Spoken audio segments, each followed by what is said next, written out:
I just think there are lots of grandparents out there in this country, like me, I have 6 grandchildren, that what we all care about and what we love more than anything are those children. And I want to, live smart and see through this, but I don't want the whole country to be sacrificed. Let's get back to work. Let's get back to living. Let's be smart about it. And those of us who are 70 plus, we'll take care of ourselves, but don't sacrifice the country. Don't do that. Don't ruin this great American dream. So you're basically saying that this disease could take your life, but that's not the scariest thing to you. There's something that would be worse than dying. Yeah, and look, I'm going to do everything I can to live, but, if you said, are you willing to take a chance, if I get sick, I'll go and try to get better, but if I don't, I don't.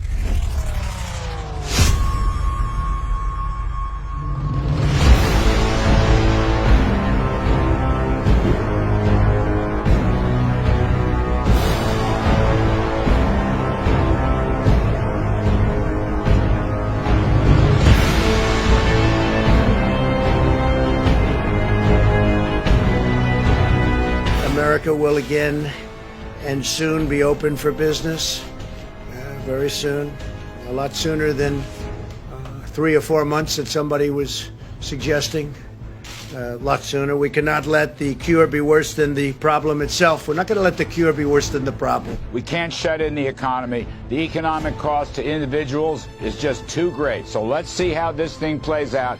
More testing is essential, and we're loading up with tests now. That's going to be a big help. But the president is right.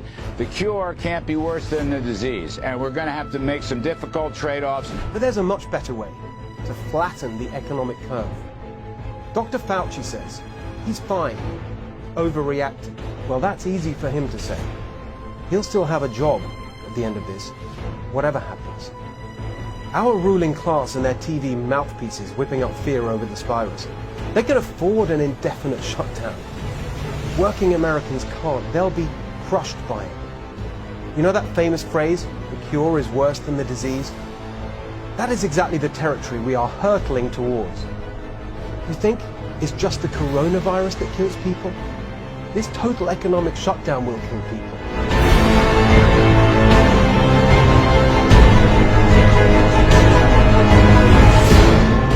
Yeah, my mother is not expendable, and your mother is not expendable, and we're not going to accept a premise that human life is disposable.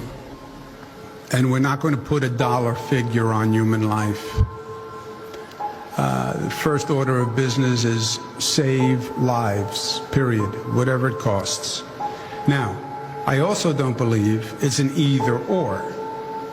I believe you can have an intelligent, refined public health strategy.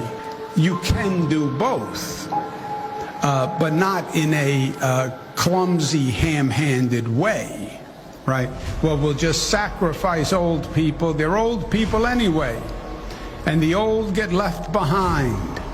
What is this, some modern Darwinian theory of natural selection? You can't keep up, so the band is going to leave you behind. We're going to move on. And if you can't keep up, well, then you just fall by the wayside of life. God forbid.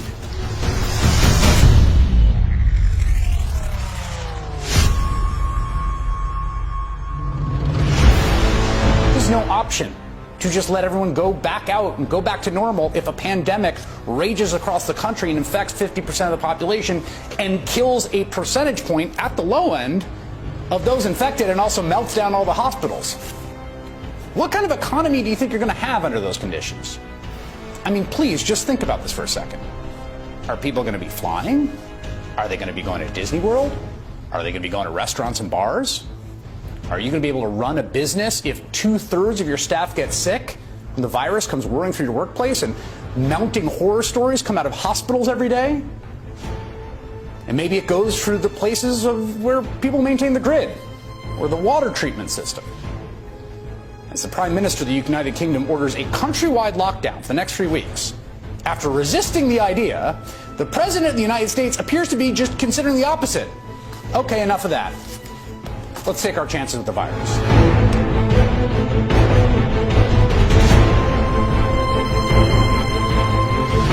Dr. Birx or Dr. Fauci are telling you we need to continue these measures for the health of the vulnerable populations of the country. Are you going to say, I'm sorry, that the economy is too important? Well, you'll see what happens. I understand the question very well. It's a great question, but we can do two things at one time. The number of jobs, almost 160 million. So we can't turn that off and think it's going to be wonderful. There'll be tremendous repercussions. There will be a tremendous death from that. Death. You know, you're talking about death.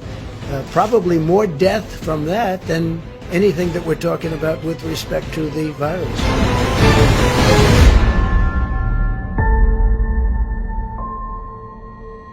Do we have to shut down the whole country for this? I think we can get back to work.